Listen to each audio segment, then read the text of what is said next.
నెరవేర్చును. 37వ కీర్తన 5వ వచనము. నీ మార్గమును యెహోవాకు అప్పగింపుము, నీవు ఆయనను నమ్ముకొనుము, ఆయన నీ కార్యమును నెరవేర్చును అనే ఈ వాక్యానికి ఒకరు ఇలా అనువాదం చేశారు: యెహోవా అనే మార్గం మీద పయనించు, ఆయన్ని నమ్ము, ఆయన పని చేస్తాడు. మనం నమ్మినప్పుడు దేవుడు వెంటనే తన పనిని జరిగిస్తాడన్న సత్యాన్ని మనకి చూపిస్తుంది వాక్యం.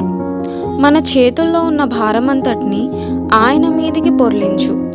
అది దుఃఖకరమైన సంగతి కావచ్చు, శారీరక అవసరం కావచ్చు, లేక మనకి ఇష్టలైన వాళ్ళెవరన్నా మారు మనసు పొందాలన్న ఆతృత కావచ్చు. ఆయన నెరవేరుస్తాడు. ఎప్పుడు? ఇప్పుడే ఆయన మన నమ్మకాన్ని శీఘ్రముగా గౌరవిస్తాడన్న సత్యాన్ని మనం గుర్తించక మన చేతులారా వాయిదా వేస్తున్నాము. ఆయన వెంటనే నెరవేరుస్తాడు. అందుకని ఆయన్ని స్తుతించండి. మనం అలా ఆయన మీద ఆశలు పెట్టుకోవడమే ఆ పని ఆయన నెరవేర్చడానికి ఆయనకి సహాయపడుతుంది. మనకైతే ఆ పని అసాధ్యం. దాని విషయం మనమిక ఏమీ కల్పించుకోము. ఆయనే నెరవేరుస్తాడు. ఇక ఆ పని విషయంలో నిశ్చింతగా ఉండి మరిక దానిలో వేలు పెట్టవద్దు. ఎంత హాయిగా ఉంటుంది. ఆ కష్టం గురించి దేవుడే పాటుపడతాడు.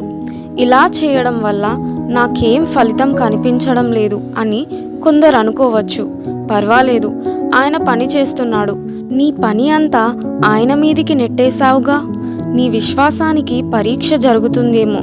మొత్తానికి ఆయన మాత్రం పని మీదే ఉన్నాడు, సందేహం లేదు. మహోన్నతుడైన దేవునికి, నా కార్యం సఫలం చేయు దేవునికి నేను మొరపెట్టుచున్నాను.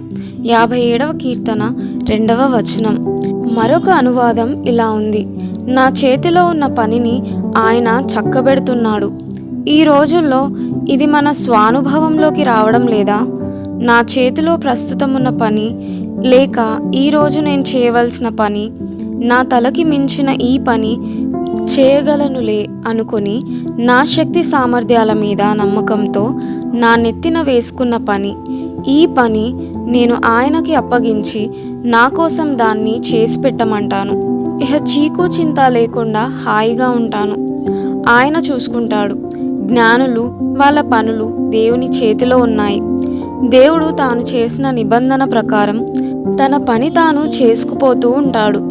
తన చేతిలోకి తీసుకున్న పని ఏదైనా సరే దాన్ని పూర్తి చేస్తాడు. కాబట్టి గతంలో ఆయన నుండి మనం అనుభవించిన కృప భవిష్యత్తులోనూ ఇలాగే ఉంటుందన్న హామీ ఇవి చాలవా ప్రతినిత్యము ఆయన వైపు చేతులు చాపడానికి?